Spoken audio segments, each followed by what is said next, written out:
Hey, welcome to Inside the Album. I'm Don Seckler. That's Tommy Hilkin over there. How you doing, Tommy? Happy New Year. Happy New Year to you, Don. I'm back at the wall. Nice. Yeah. So just want to thank everybody for listening. Hope you're enjoying the podcast here. Keep in mind that we would really appreciate it if you could subscribe, share, give us a review. Also, let you know that we also have a merch store up at our website. It's insidethealbum.com, and you can get cool shirts like the one I'm wearing. This one says guitars and amps and drums and rock and roll. It's pretty cool. We also have that record insert shirt is up there now too. So if people, I know people have asked about that. If you're looking for that, you can get it at our website, insidethealbum.com. With the podcast, we're also including a charity element, and that charity is Music for Mark. So tell us about that charity. All right, Don. So as we know, as we do Inside the Album, we're really getting together to get people to know about our foundation, Music for Mark. We want to bring music to the world for kids. Really what we want to do is we want to be able to offer them music lessons. It can be either guitar lessons, piano lessons, or it could be, vocal lessons, learning how to sing, whatever it might be. Sure. We want to bring music to the world. That's what we're doing. But this month and on this episode, I want to remind everybody, we're also looking for donations. If you have guitars sitting around, right, drum sets that you're not using, anything that we could repurpose and get out to the world and actually get used. I know we never mentioned that before, but people have guitars laying around all over the place. Sure. So if you got one, give us a buzz, give us an email. We'd love to come pick it up from you. Cool. Yeah, and you could just check that out at musicformark.com and just reach out there and we'll be able to help you out with that. Yep. Beautiful. So today we are doing the debut album by Van Halen, which is titled Van Halen. Classic, unbelievable breakthrough album. One of the best debut albums of all time in my mind. The band at the time was Eddie Van Halen, of course, on the guitar, the legendary guitar player. David Lee Roth on vocals, Michael Anthony on bass, and then also Alex Van Halen, Eddie's brother, is the drummer for the band. So the album came out it was released on February 10th of 1978. So we always like to talk a little bit about, what was going on that time in music. And at this time, we've kind of been in this 77, 78, 79 zone, talking about a lot of different albums. So at this time, we had, again, Some Girls, which we've discussed in the past, 52nd Street by Billy Joel, Darkness on the Edge of Town by Bruce Springsteen was a huge album at this time. And one of the all-time great punk albums, Parallel Lines by Blondie, was a huge hit at this time. The album did over 10 million copies sold and reached number 19 in the US. So they had a lot of success. It was all over the radio. And it was really, I think what blew people's minds was Eddie Van Halen's guitar playing, because it was so different at the time. Nobody had heard anything like it. Oh, nothing at all. Amazing, Eddie Van Halen. And you know what? When we get into this, we start talking a little deeper. We'll get into the band and everything. Very interesting band for sure. I'd hate to say the word underrated, but you know what? They really were like as a band as a whole, you didn't really see much about them, the band. So I'd love to talk about that. So like we were saying before, they had they'd just been together a couple of years, and this is their first record. The album cover is fairly iconic too. It has, we'll show it here on the video. It has each of the four guys. Those pictures were shot at the Whiskey A Go-Go in Los Angeles, one of the clubs where Van Halen was playing a lot during the mid-70s.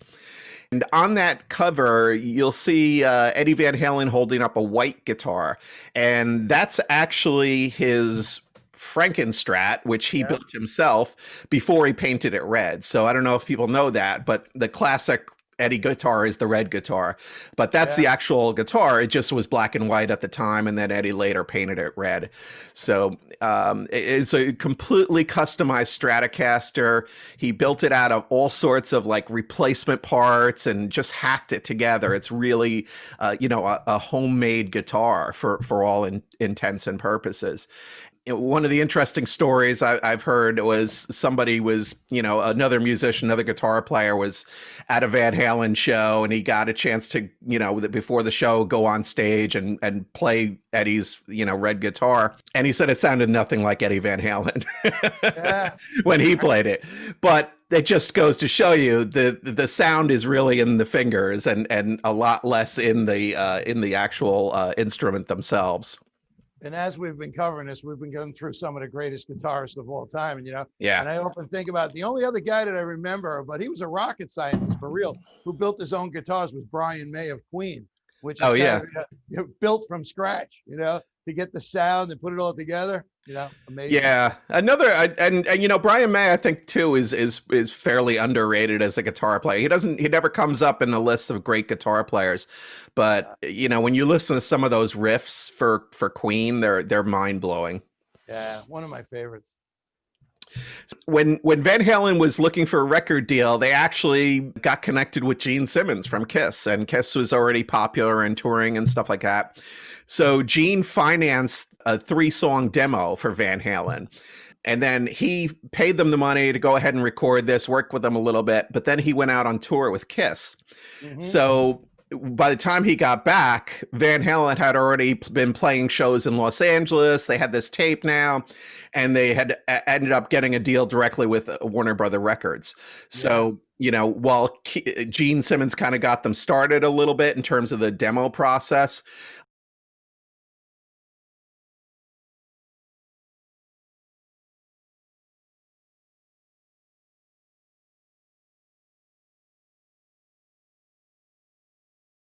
he could have actually signed them and helped gotten them the deal, but it ended up not being not coming to fruition. Yeah, I always found that interesting. Of all things, Gene Simmons, didn't get them a record deal.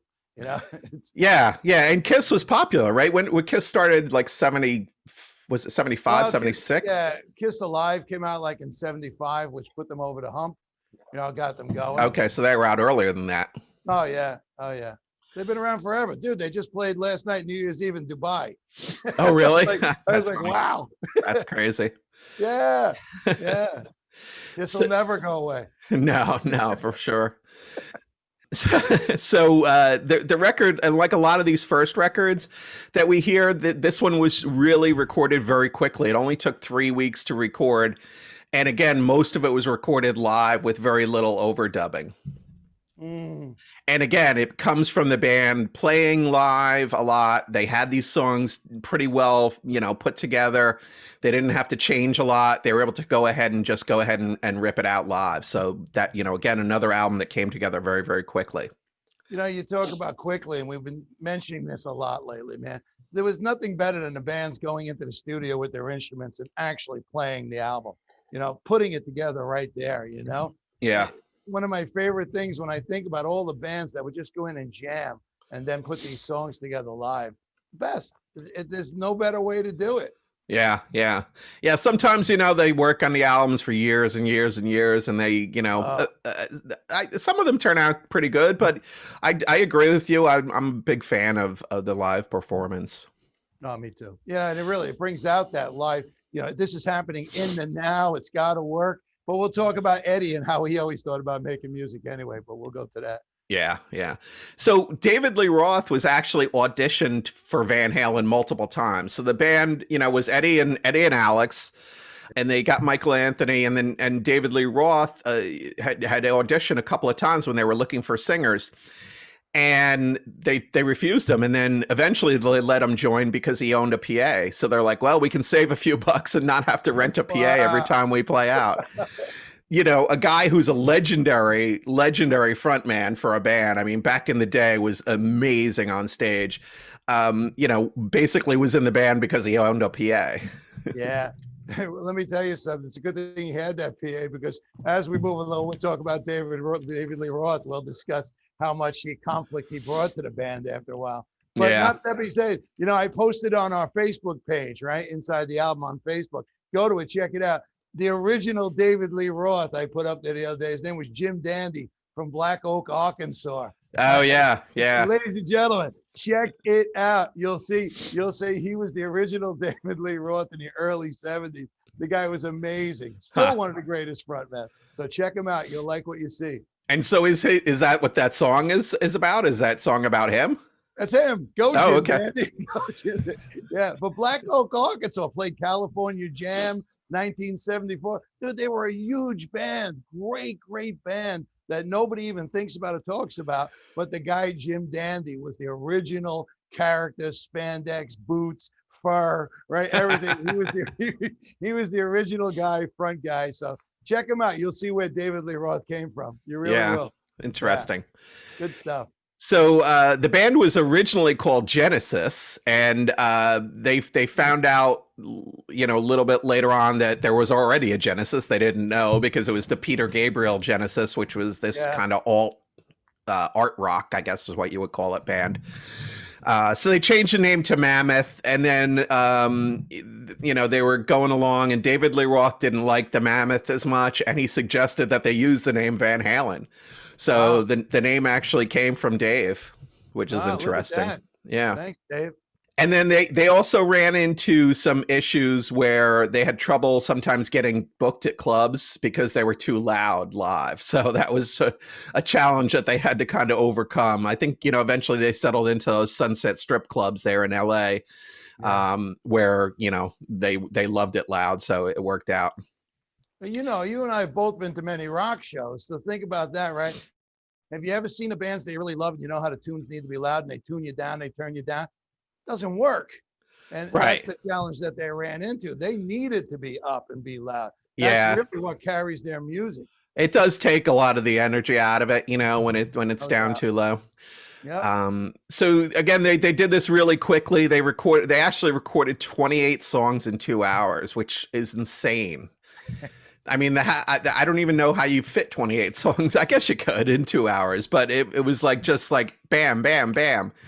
So the engineer at the time on this album was Don Landy, who worked with them for many years. But he said they were super, super fast once they got into the studio. Hey, I broke it down. It's almost 4 minutes a song. Yeah, right. Yeah. You're good at math. You're welcome. Not technology, but math. I'm good. Beautiful. All right. So let's start it off. Let's get into the songs here. We'll start off with the opener, which is Running with the Devil.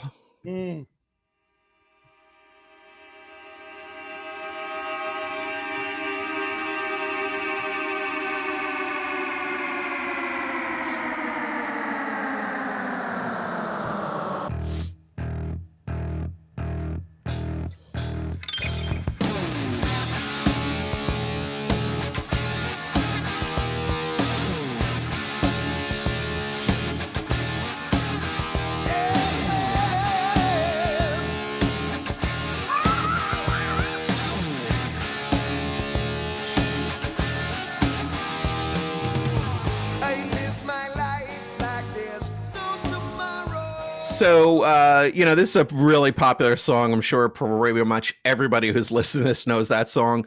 That sound at the beginning is actually a bunch of backwards car horns.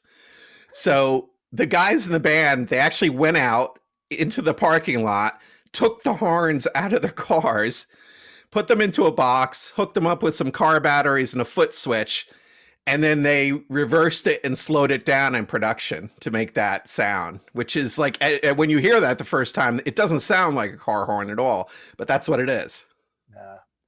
Nothing better than creating that sound. Unbelievable. Yeah. So that idea for doing the car horns on the track had come from Gene Simmons, actually. So this is one of the songs that they did on that Gene Simmons demo. And it was his idea to throw these car horns on there somehow. And again, you go back to Eddie with the guitar, building it himself. Eddie loved to kind of muck around with stuff. He used to modify his amps and his guitars. Everything was done, they take stuff apart, put it back together differently to get different sounds. So that was always the Eddie Van Halen mindset. So the second song is another classic, and really this is the song that like blew people's minds, and this one is Eruption.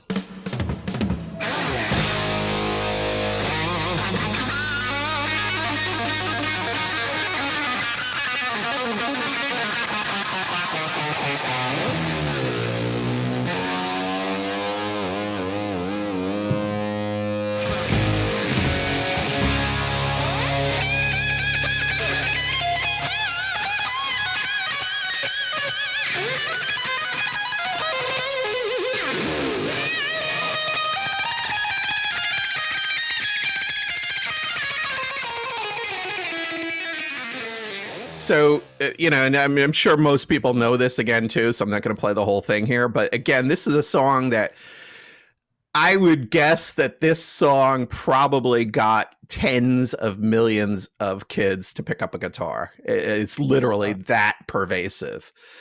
The interesting thing about this is it was something that Eddie had been playing since like 1976. So he'd been playing it for years as his solo spot when they played live. Eddie didn't want to include it on the album. Yeah. But he was sitting in the studio one day and just doing it, out of habit because they had a show coming up and he was just kind of rehearsing for it. Ted Templeman, who was the guy who signed them, overheard it while he was doing this in the studio. They actually just ended up recording it and putting it on. Eddie was like, he still was not convinced that it should be on the record. And even to this day, Eddie said he made a mistake at the very beginning of Eruption. And whenever he hears it, he thinks that he could have played it better. Could you imagine that? Somebody saying that about that piece of music? Well, we talk about it all the time. These guys, these artists, they're toughest critics, man. It's the worst. That's why they get so beat up. They're just so tough on themselves. Think about what he produced there, right? But I want to give a little thing on this. When we first heard this back when I first got this album, and I'll talk to you a little bit about when I first got it, I really thought it was just a lead into the next song. I didn't realize it held up on its own back then as a song. Right. I just thought because the radio just played it as one. Right. So it just flowed through. So I never even realized it was a completely different song than what we're going to come into. Yeah. And, it fits so well because the next song is You Really Got Me, which, again, I'm sure this is another one where this album is packed with so many songs that everybody knows. There's not too many kind of hidden gems on this one. But that's a good segue into the You Really Got Me. It's one of two covers on the album. So there are two cover songs. The original song, You Really Got Me, was done by the Kinks. So let's take a listen to that. You Really Got Me. That's fucking amazing. Just a rip alone. It's that sound that he gets out of that guitar, Girl, you really got me now. You got me so I don't know what I'm doing. Girl, you really got me now. You got me so I get some bad night. Girl, you really got me now. There's the harmonies.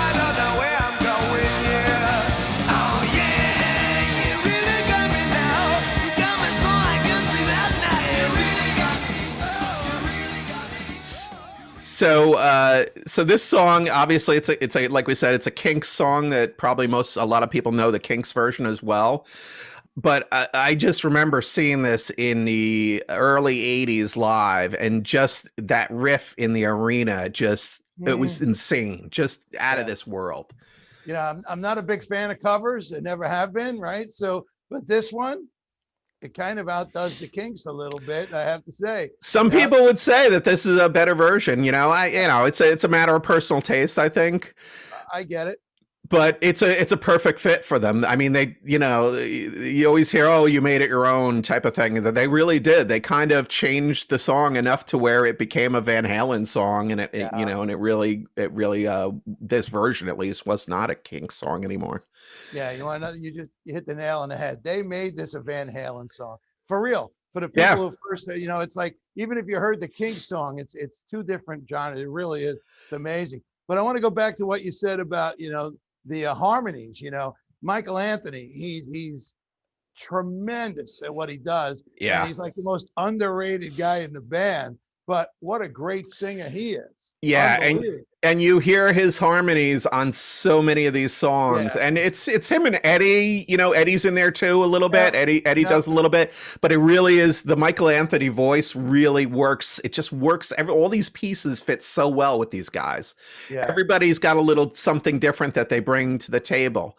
Michael Anthony's bass playing is also amazing. He's got the great backup vocals. He's great on stage with, and when you think about that great on stage. So you got David Lee Roth, and if for people who didn't see Van Halen in the 70s or the 80s, go on YouTube and watch some videos of David Lee Roth on stage. This guy never stopped.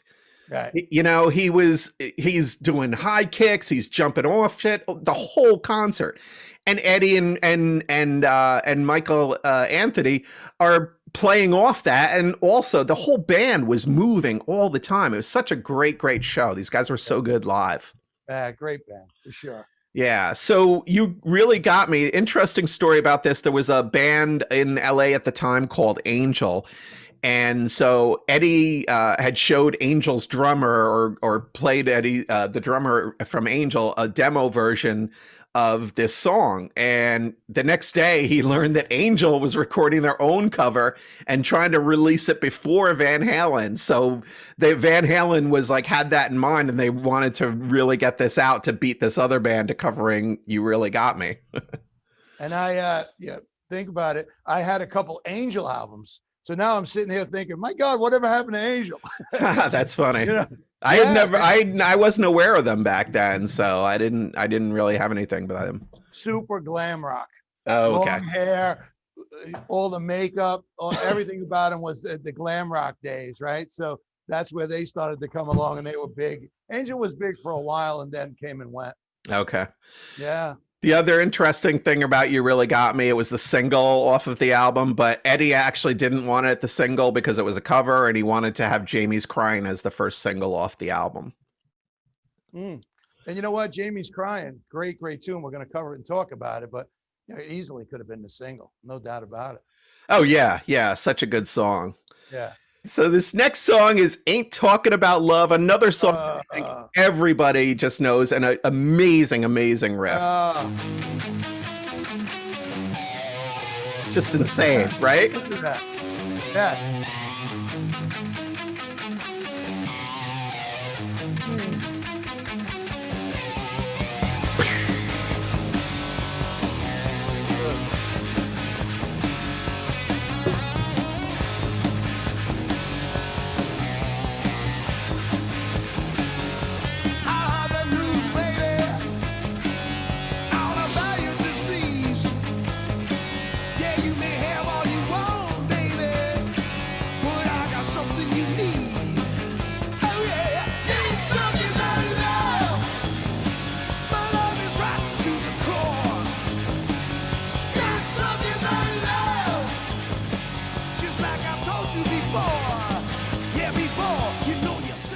So this song, when Eddie first came up with this riff, he didn't even think it was good enough to show the band.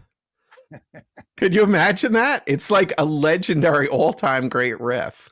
Yeah. Crazy. Just insane. Again, I think that comes back to what you were saying too earlier about how these guys are often their harshest critics, right? Without a doubt. Here we are thinking it's the greatest thing ever, and he's always thinking I can improve it. I don't want to put that on there. We talked about it. Clapton was the same way. Never felt he got it right. Yeah. Never. That's just mindset stuff. And I feel bad for these guys. Look what they brought to the world.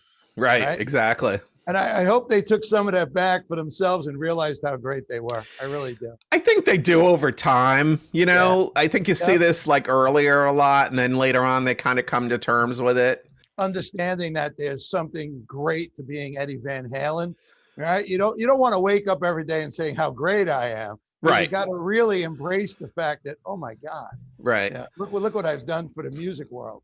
Yeah. And this song, Eddie wrote this as it was supposed to be like a punk rock parody, but it didn't end up sounding punk at all. So, because at this time, punk was pretty popular, and I guess you had two camps. You had the punks and the rockers, right? And it, there was some crossover, I guess, but a lot of times there wasn't, because the punks were kind of against the rockers, I was waiting to tell you if I'm going to throw in my story now. So my cousin Tim became he became a guy in rock and roll. He toured in a band, but he was my brother's, cousin, the younger one. And I had older cousins that I hung out with.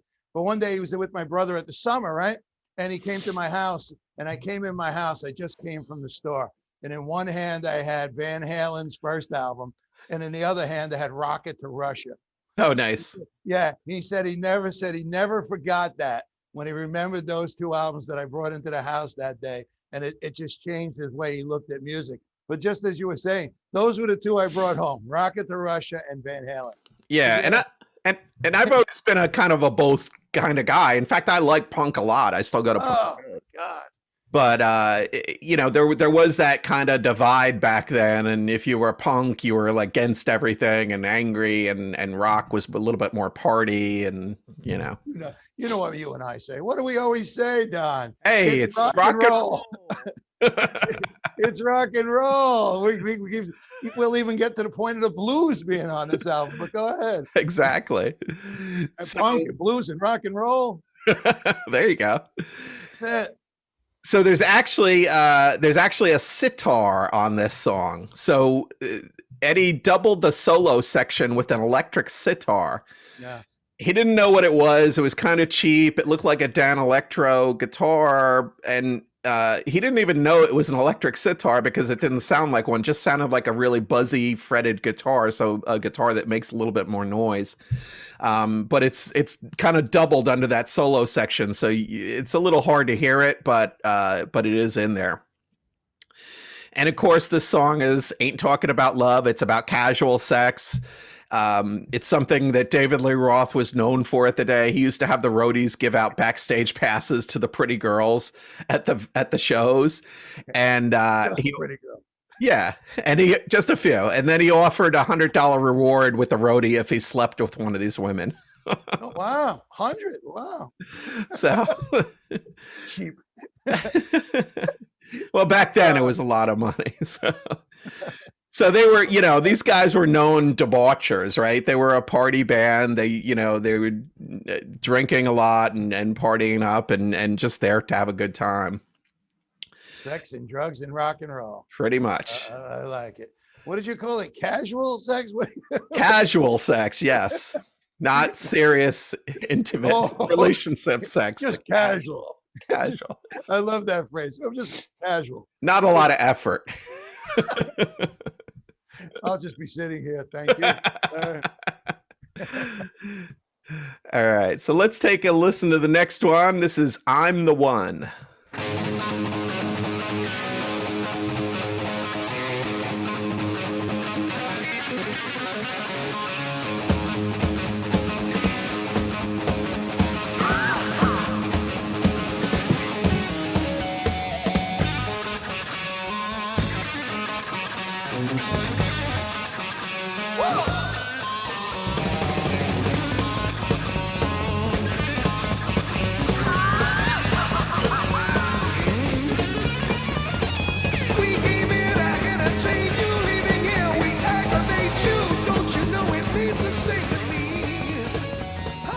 So another real rocker. These guys just was straight ahead, and again live. The shows were like bam, bam, bam, bam. It like barreled, like it's like you're getting punched almost, you know. But it's awesome.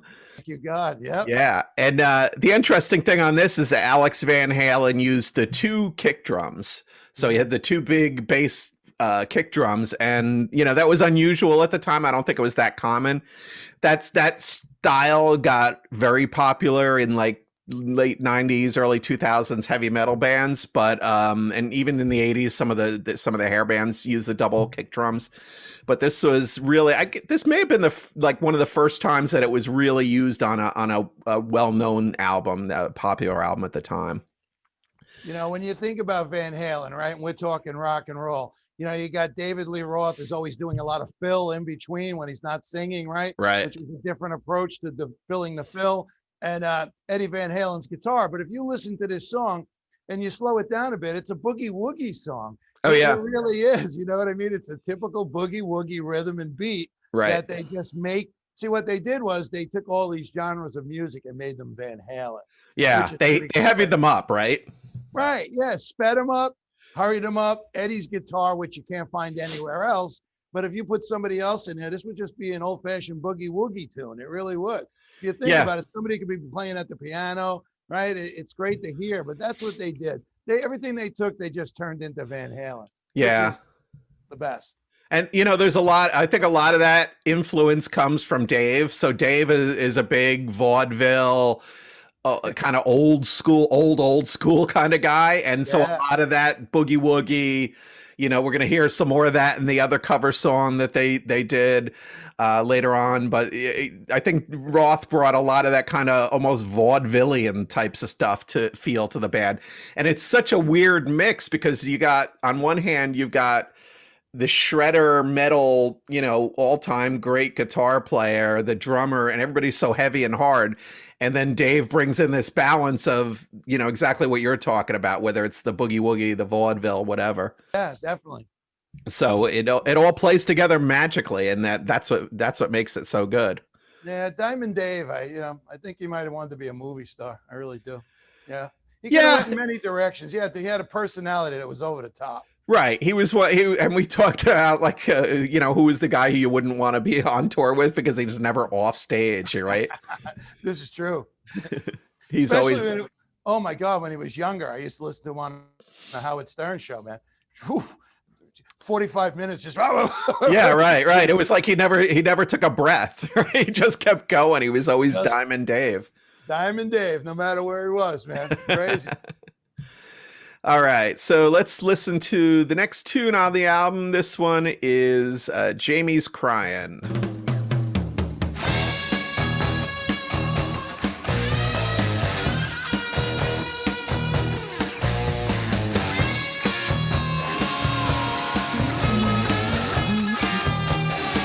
She saw the look in his eyes.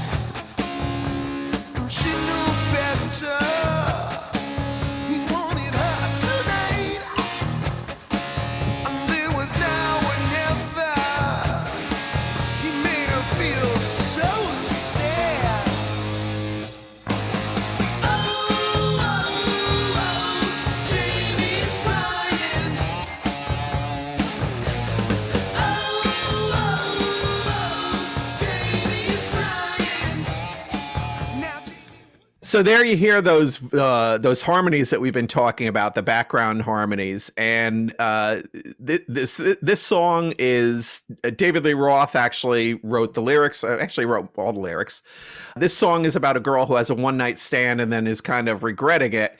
And David Lee Roth, who's the guy handing out backstage passes to all the girls in the audience, is the one who wrote these kind of sensitive lyrics almost. So that's interesting. Quite the guy.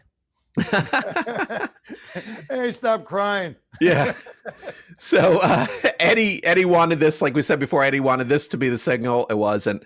But it was actually the guitar riff was actually sampled in the 80s, and it was on Tone Loc's 1988 hit Wild Thing. Yeah. So you hear that drums and then the guitar riff kind of in Wild Thing from 1988 from Tone Loc. So it had a second life in the late 80s there.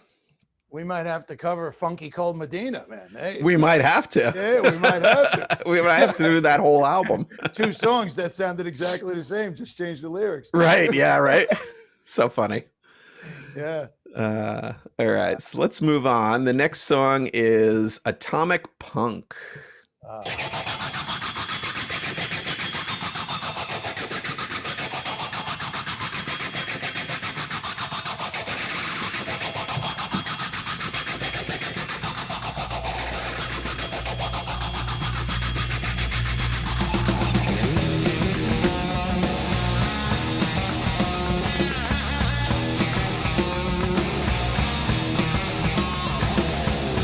I am a victim of the science age, a child of the storm. Oh yes, I can't remember when I was your age. For me, time's no more. Nobody rules these streets at night but me, the atomic punk. Oh yeah. So this song, there's no backing vocals on it at all. So it's just Dave singing, which is completely weird because almost every Van Halen song has Eddie and Michael as those background voices. Yeah. You know what's interesting, Don? I was just thinking, we're doing Inside the Album, right? And every time we do these albums, I realize it takes me back to my youth, as we say in my youth in New Jersey. But you know, you used to play a whole album. What's a youth? What's a youth, right? But it takes me back to my youth. But when you think about it, right, the reason that you had to put out an album, the songs had to be good, because most people would put an album on and play the album through, which nobody knows about today, putting an album on and listen to it side A and side B. Right. But I'm listening to this album here, and I'm going, my God, I could just remember this playing straight through all the time. Just tremendous. Yeah, for sure. Yeah. So this song was actually the B-side of You Really Got Me. And it was also the beginning part where it's kind of that phase effect. Eddie was playing with his hand, rubbing his hand across the strings while he's picking. So he's rubbing his hand and picking the strings and then running it through a little phase box, which is actually the box that he used on this record. They actually turned it into a Van Halen. It's called the Van Halen Phase 90 now, but it's a little phaser that makes that kind of sound. So just some interesting effects there. And it's interesting because I'm a huge Eddie Van Halen fan, and he's one of the reasons I picked up the guitar in the first place. And I read an interview with him once, and they had asked him about Hendrix. And Eddie said, yeah, Hendrix is good, but he relies on so many effects. And Eddie Van Halen he's always got that phaser on his guitar. He uses a lot of effects himself. So I never understood that, but. Well, when you play, do you do wizhu, like you just said? Sometimes. You did a wizhu? Wizhu. I could do that. Wizhu. Nice. Yeah, too funny. Donnie Van Halen. Donnie Van Halen. All right, let's talk about Feel Your Love Tonight. Another great song. I love this song. Yeah. We're getting funny in the back of my car. I'm sorry, honey, if I took you just a little too far. Yes, I took too far. So I told the fellas out behind the bar, told them to tell you, honey, just how fine you are. Yes, I guess you are. You see, I'm begging you, please. Begging on my knees. Saying I can't wait to feel your love tonight. All right, so this section of this song is something that it's the breakdown part where it's just guitar and vocals, and I'm going to play it for you and listen to it, but it's something that got copied a lot by hair metal bands in the 80s. Sorry to hear that. No. I'm a begging you, baby, begging on my knees. Right here. That's just the guitar and vocals, right?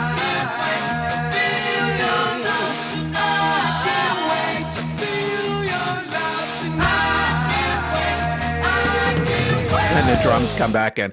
So that was actually something that you heard a lot in the 80s from, all the different hair bands that were out there in the mid 80s. You did. I did, right. I forgot you erased the 80s. You did. Well, something happened. I can't give full disclosure. So, but the thing that, and it just points back to how groundbreaking this album is, because so many of these things that we've talked about, from Eddie's playing to this breakdown to, the harmonies that they use and things like that, were things that they had been done before here and there, but they put them together in such a way that it really kind of blew people's minds at the time. Yeah, I got the process. I got the formula. You get an Eddie Van Halen, right? You get an Alex Van Halen. Yeah, that's 2 easy steps. Get Michael Anthony, and then you get David Lee Roth to write songs about getting laid. And end of story. There you go. Girls cry, getting laid, everything's casual. So you got 4 or 5 songs right. It's like the old Steve Martin joke. Okay, here's how you get rich. First, get $1 million. End of story. Here's how you get rich.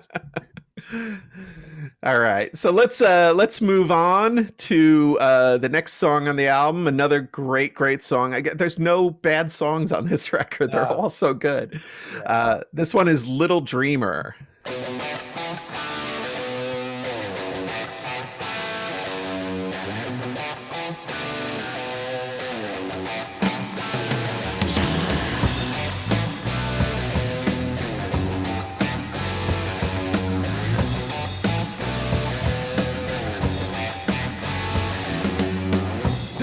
About you cold when you were headed for the skies, but you were young and bold, and baby, didn't that change with a wink of your eye?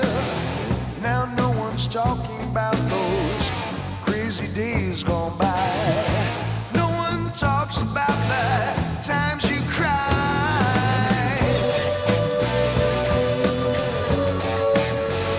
A little dreamer.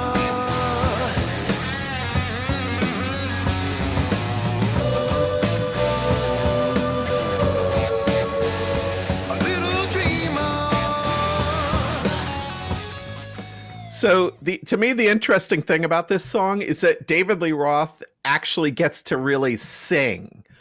Mm-hmm. There's not a lot of the yelps and the squeals, and the riff is a mid-tempo. It's a little brooding. It's very moody, but it's background. It's not, every other song on this album, the centerpiece is Eddie's guitar. Mm-hmm. It just is. And this song, it's more of that. This is the band. Roth is getting a chance to actually sing and sing well, I think. Yeah. And as I say, if we break this song down, it breaks down to rock and roll. I'm saying here that riff that they're playing throughout the song, if that was played by Stevie Ray Vaughan or Buddy Guy, you would be wondering what was going on, but you could hear it, that it's just a great guitar riff. Yeah. Done Van Halen style, the whole song, right? It's so amazing. Good. But the foundation still comes back to anybody picking that guitar up and playing it a different way. It's still the same guitar riff. Yeah. Just Eddie makes it sound like Eddie. Yeah, for sure. So now the next song is the other cover on the album, and this one is Ice Cream Man, and it's originally done by Chicago blues musician John Brim, and it was recorded in 1953. Wow. The beginning part of it, it's one of David Lee Roth's favorite songs of Van Halen's, and he really pushed to get it on the album as a tribute to the blues. Beautiful. And so the first verse is just Dave playing the acoustic guitar and singing, and then the band comes in after that. And again, I think this is one that people are pretty familiar with, but I don't know if people know that David Lee Roth is actually playing the guitar on the acoustic part. So let's take a listen.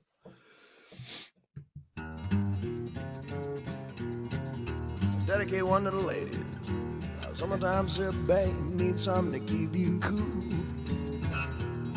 Now sometimes your babe needs something to keep you cool. Better look out now, though. Dave's got something for you. Tell you what it is. I'm your ice cream man. Stop me when I'm passing by. Oh my, I'm your ice cream man. Stop me when I'm passing by. See, now all my flavors are guaranteed to satisfy. Hold on a second, baby. I got put my banana in Dixie cups, all flavors and push-ups too. I'm your ice cream man, baby. Stop me when I'm passing by. See, now all my flavors are guaranteed to satisfy. Hold on one more. Well, I'm usually passing by just about 11 o'clock. I never stop, I'm usually passing by just around 11 o'clock. And if you let me cool you one time, you'll be my regular stop. All right, boys.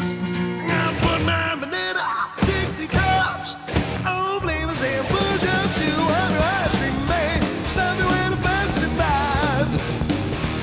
See, now all my flavors are guaranteed to satisfy. Yes, I'm your ice cream man. Stop me when I'm passing by. I'm your ice cream man. So this song, again, a great live song, because he's just up there with the acoustic guitar, and then the band comes in and the lights come on, and it's just blam, it goes crazy. The best. I have to say, we didn't get a chance to talk to anybody, but it would be great. I wonder, the band must have loved doing that song. They had to. Yeah, They it's had such a fun song, right? You would hope so. Everything about it is just fantastic, you know? Yeah. So it's a song like an old blues song. It's full of double entendres. So at the beginning, when Roth says dedicate one to the ladies, he's making it clear that when he brags that his flavors are guaranteed to satisfy, he's not talking about a frozen treat, right? So he's leaning into that whole blues double entendre thing a lot. You can I have a strawberry shortcake.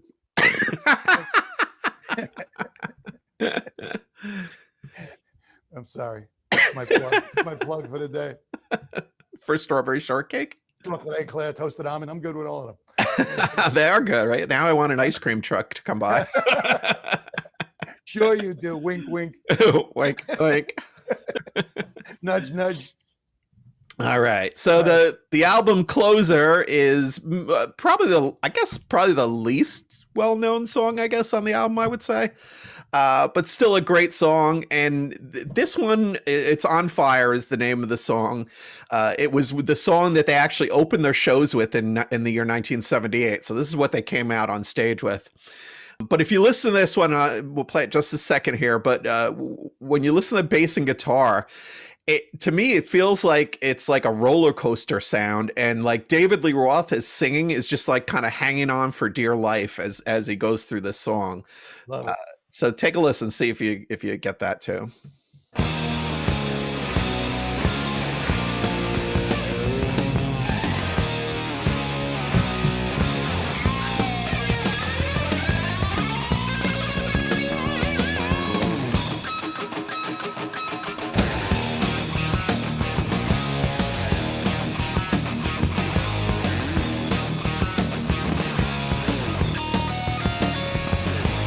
Turn your radios on. I'll appear right there. Yes, I will. Turn me up real loud. I'm in your ears. Now making shit every day as I ride your sonic.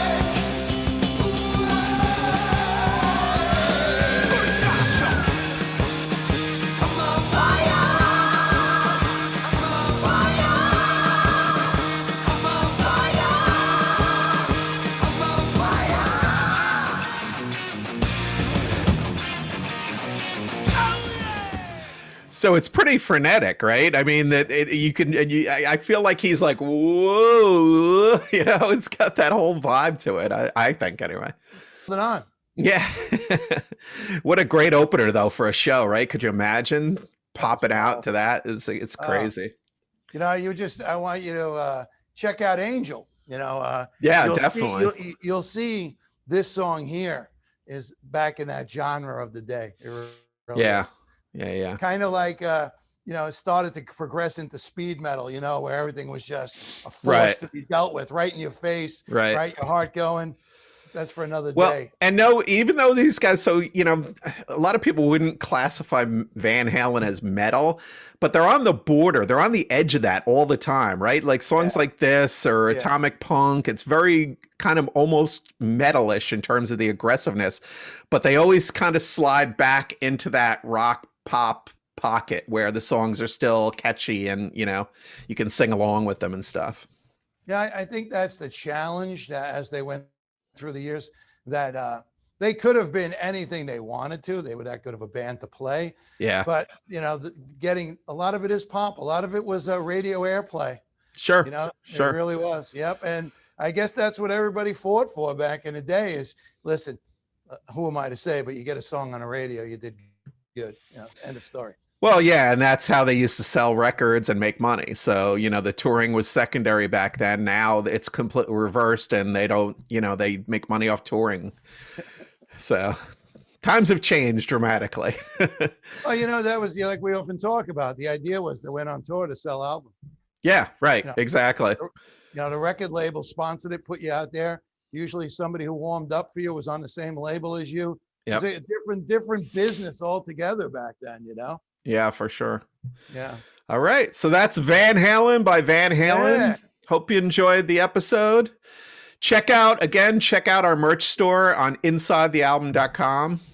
Tom, any last words? Check it out. Everybody could use a coffee mug in the new year. Why not have our, yeah. Can I give a shout out to one of our faithful listeners? Oh, yes, I forgot. Sorry. Yeah. Cliff Barone wanted to say, wow, he used the words iconic, one of a kind, great album. So I want to give a shout out to Cliff Barone. Even if it doesn't make the podcast, we're going to send this out to my friend Cliff Barone. I love Cliff Barone. He's a cool dude in a loose mood. And if he's a guitar player too. I've jammed with him a couple of times.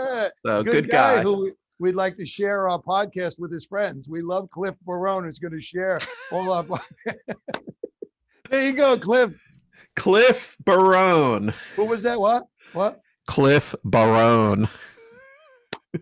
Beautiful. So, right, Cliff Barone, tune in next week because we're going to be doing the motherfucking Sex Pistols. Never mind the Bullocks. Get ready. It's going to be amazing next week. I am so psyched for this album. Donnie boy, can I tell you something? It's in my top 10. You know, one of the songs off that album is in my top 10 of my life. I'll mention it now. We got to go EMI, baby. EMI, love it. EMI, so don't miss next week, Sex Pistols, and we'll see you then. Thanks for listening. I look forward to it. Have a good day.